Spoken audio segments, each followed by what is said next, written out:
the front entrance of Dow Gardens. So I try not to have our horticulture hide the building too much. Sure, yes. But there are some peekaboos. I always love the peekaboo effect where you can't quite see around the corner. And I do try to transition. So you start with, the taller stuff in the middle, go to a mid layer, and then to your lower layer there. That way you can see everything from all sides, and it encourages you to walk around amongst the plants. Previous historical director here, and my primary focus here is to maintain both the vegetable and flower gardens here at CNC, and that is my art form. Some call it horticulture. I prefer to call myself a gardener because I don't have any formal training, and gardening is my primary passion along with nature. So CNC provides the perfect opportunity for me to blend those two things.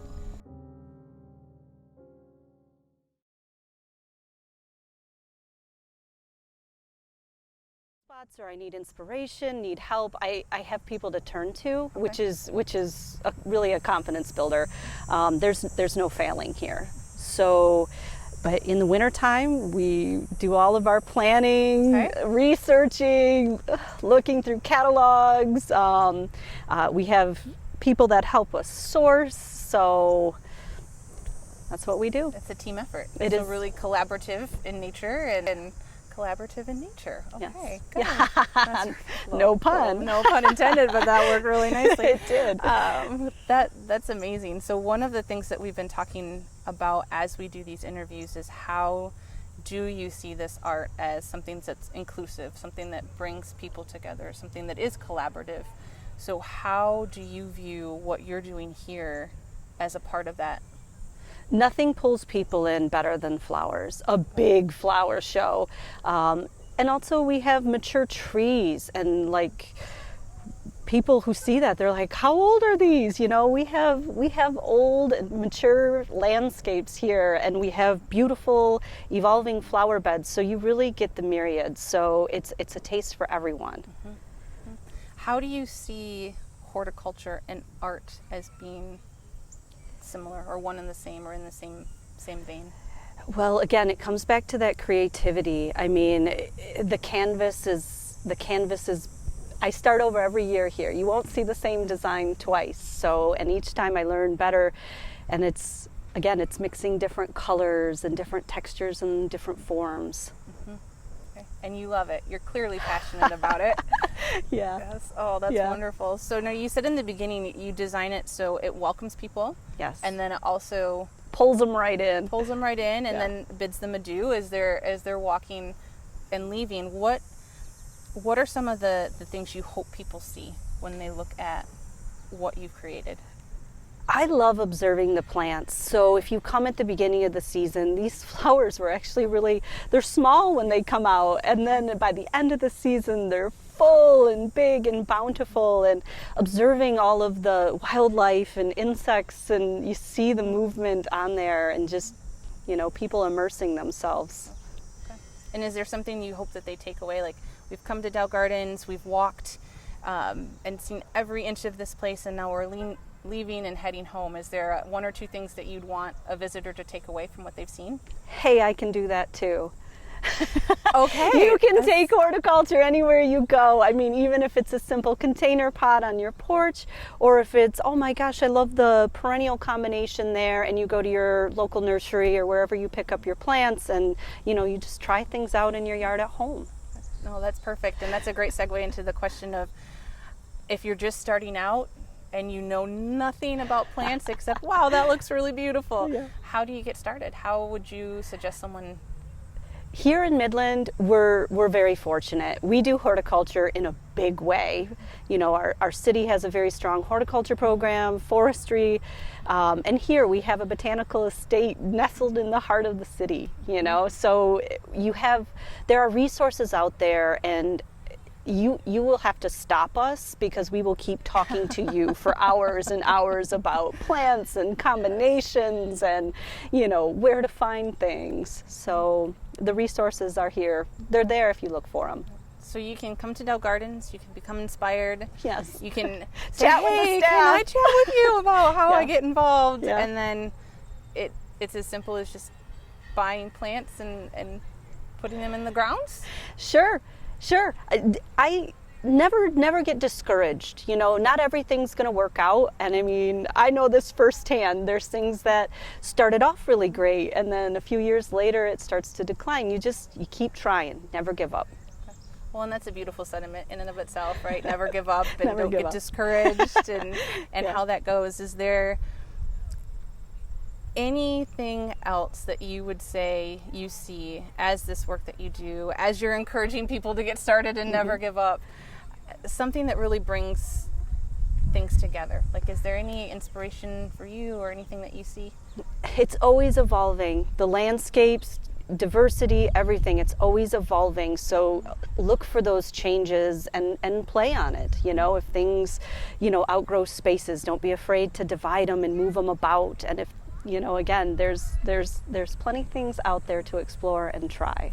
So jump in, get your hands dirty, and Keep going. And go for it, and then Yeah. call Abby at Dow Gardens if something did not work out. Okay. Excuse Make me. sure you have your pillow with you, because you might need a rest. But yes, no, I would love to chat with anybody. That's perfect. Okay. Is there anything that you see in terms of horticulture that helps build community? Definitely. Again, there's something here for everyone, whether it's just to, curiosity about plants, wanting to walk in a beautiful environment, connecting with nature, and again, the observation of the wildlife and the insects. I mean, there's so much to explore. And again, in Midland here, we do horticulture, and it's like you can't avoid it. So, and when you're in there, you're immersed in gardens everywhere. And I imagine, has there been any research or combinations with the Midland Wellbeing Coalition and the efforts towards positive psychology? Has there been any collaboration in that vein? Well, we definitely have wellness programs within the gardens, from yoga and other things that we do Yes. here, and it's great because you get to experience that in a natural setting. And we have cultivated areas, and we have areas that you can wander off the beaten path and tuck away. So there's a spot for everyone. Spot for everyone. And don't be afraid to just dive right in. Yes. And the plants will come back. It'll be all right. They grow. They're very forgiving. They want to live. Okay. Well, and that's a perfect environment, right? Yeah. They want to live, and Yes. they're forgiving, which Yes. that's beautiful. So I know we're standing in front of one of the areas that you've personally designed. So do you want to just take a couple of seconds and walk us through I'm looking at absolute beauty, but what am I seeing here? What have you created, and what do we have? Well, so as far as colors, I did go for kind of a rainbow bed this year, although I see my reds and oranges are kind of taking the powerful punch. But here we have an art piece that's featured here for this season only. So I didn't know what all the colors and how that would fit in the space, so I thought if I had something of everything in here that it would work perfectly with it. Okay, yeah. And is that something you design around too, having different art pieces that circle in and out? Yes. So it's, they do move about throughout the gardens. There's 30 pieces this year throughout. And this particular one happened to land in the front bed, and I love it. And I love it with all the color combinations. I mean, the art is so beautiful, so it's easy to highlight. Absolutely. Yep. And it all, just like the flowers, they all play well together, and art is complementing art. Yes. in this example. Perfect. Thank you for choosing mid-August. It's the best time ever for this. Yes. No, that's perfect. Well, is there any key takeaways that you'd want someone to know about horticulture, about what you do, about your art form? Find your resources, local nurseries, there's plant people out here, master gardener programs, even the City of Midland has a beautification committee. There's people out there that can help you get started, or if you want to volunteer somewhere. Do you like how I'm leading into that? Volunteer somewhere. Is there a Dow. volunteer opportunity? Maybe Yes. from Dow Gardens? Yes, Dow Gardens, and we Shameless plug. We love working with people here too. It builds confidence and skills, or brings the skills to us, which we always appreciate as well when people tend to this. So if you want to get started, there's ways to do it. sounds like Midland is a very welcoming community in terms of master gardeners and horticulture and Yes. and amateurs alike. Yes. So that's perfect. Yes. Okay. Well, Abby, it's been wonderful chatting with you, and thank you for taking a minute to show us what you do. And we'll be around soon. Thank you, Jenny. Thank you.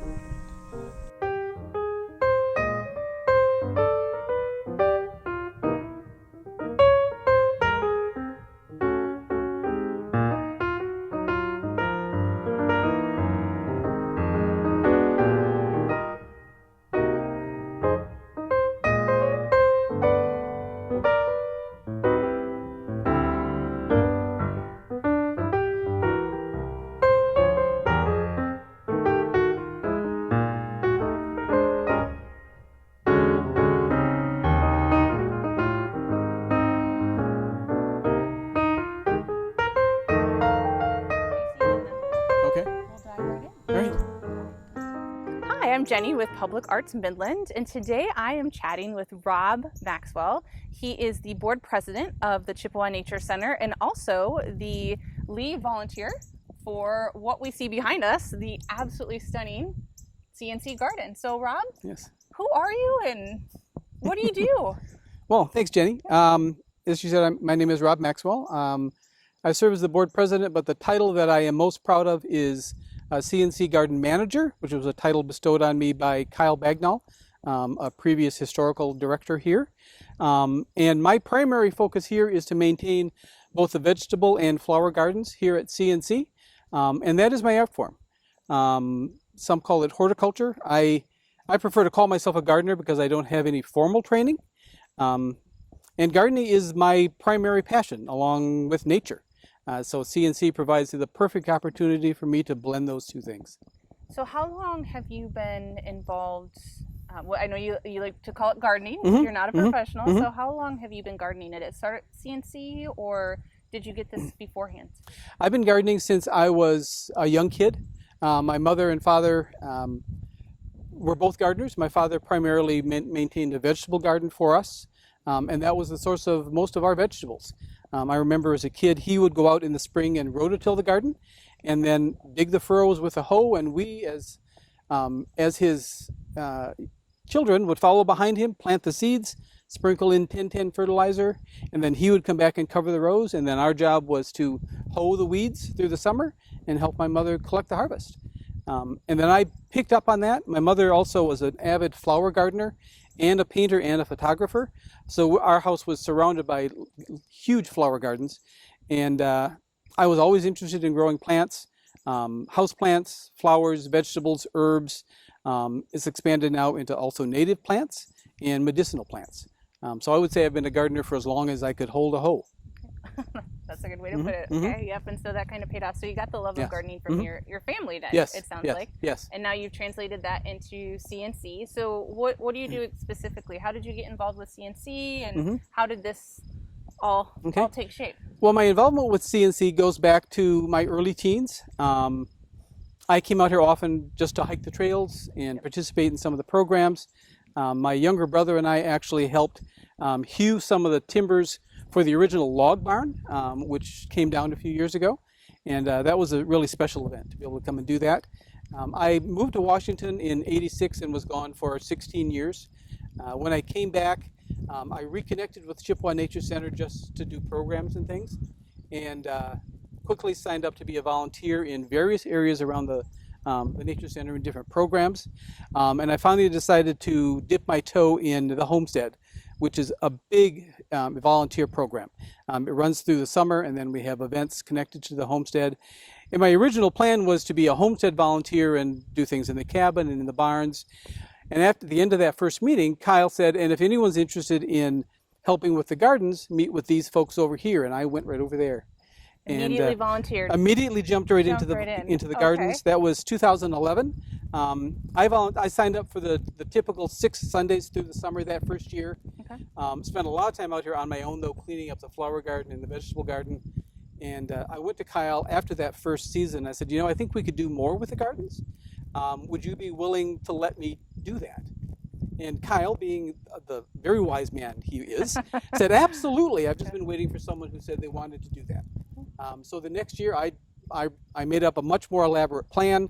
Began starting all the seeds for the most of the vegetables at home under grow lights. Tackled the flower garden. And over the course of the next few years, I knocked the flower garden back into shape, extended the path so people could walk through from one end to the other. And one of my goals, because of my mother's background in photography and art, was to create spots in the garden and around the property where people who come out for senior pictures and prom pictures and wedding photos would have pretty backdrops. So I have tried to add flowers that bloom throughout the season. This is one of the best times for the flower garden because midsummer we have the black-eyed Susans and the phlox. The hollyhocks are finishing up, and the New England asters will be starting soon. And it's wonderful to be out here in an evening working in the garden and have a group come out to do photography and place their subjects in front of the flowers that I've worked on. So you're really looking at it from a variety of angles. It sounds like you absolutely love what you do. I do. But you're considering it from really the photography and the art perspective, which Yes. is great because that's a good segue into the next question. Yeah. How do you view what you're doing here as an art form? There's many ways to look at that. Just the landscape design, the layout of the plants, the placement of the plants. One of the goals is to have flowers throughout the garden, blooming throughout the season. So if you come out in the spring, the daffodils will be coming up, the violets are blooming. A little bit later, the peony starts to bloom. And then the wild geraniums and the cone flowers, and now the black-eyed Susans and the phlox and the late summer flowers are coming. Eventually, I'd like to add some things that bloom further into the fall, maybe some garden mums, which would have been very traditional. One of the things I keep in mind is that I want to grow plants that someone who lived here between 1870 and 1920, which is when the Sinclairs had this homestead, what they would have had available. Okay. What they might have brought with them from their home in Maine. Okay. What was available either to buy seeds for or to buy plants for at the local store in downtown Midland. As well as incorporating natives, because they would have brought in native flowers as well to supplement what they were able to get their hands on. As well as plants that can be used for tea, for medicine, for food, all of those things that make the garden more than just a pretty backdrop, but also something that contributed to their life. So real attention to really every element here. So from, yes, a draw from CNC in terms of visitors, but also the historical knowledge that people can get as you're trying to be inclusive in what you plant. And then photographers love you because this is just about the prettiest. That's my dream, is that I will see our backdrop on photos on Facebook. Okay. And has that dream come true?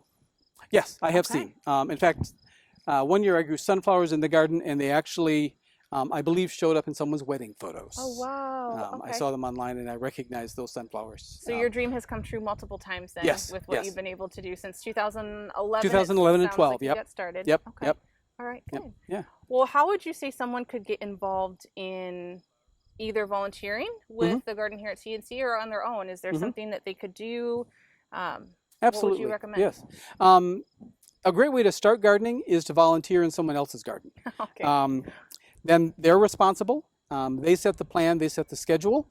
You can come out and do as much or as little as you like, and we're always looking for volunteers for Homestead Sundays as well as for, especially in the garden. I do most of the garden work myself. We also have a flower garden over by the cabin.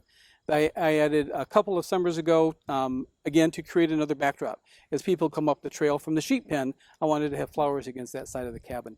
So the Nature Center is a great place to volunteer. We have opportunities throughout the summer.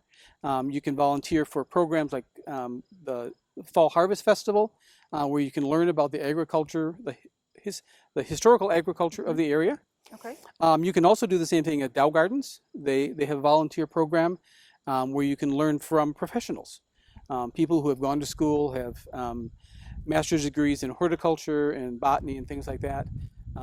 And they have the full scope they have their own greenhouses, they start their own plants, they have the children's garden, the rose garden, they have vegetables in the children's garden, they have the annual beds, the perennial beds.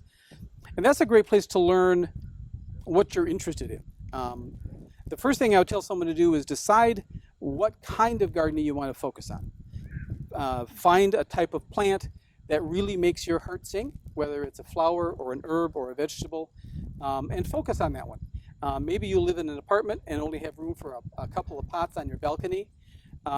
Decide what you really want to grow. If you want something to eat, make sure it's something you like to eat. There's no point in growing spinach if you're not going to eat it. So True. pick a plant that you like. Pick a plant that will fit your space, whether it's a pot on a balcony or a 12-acre lot.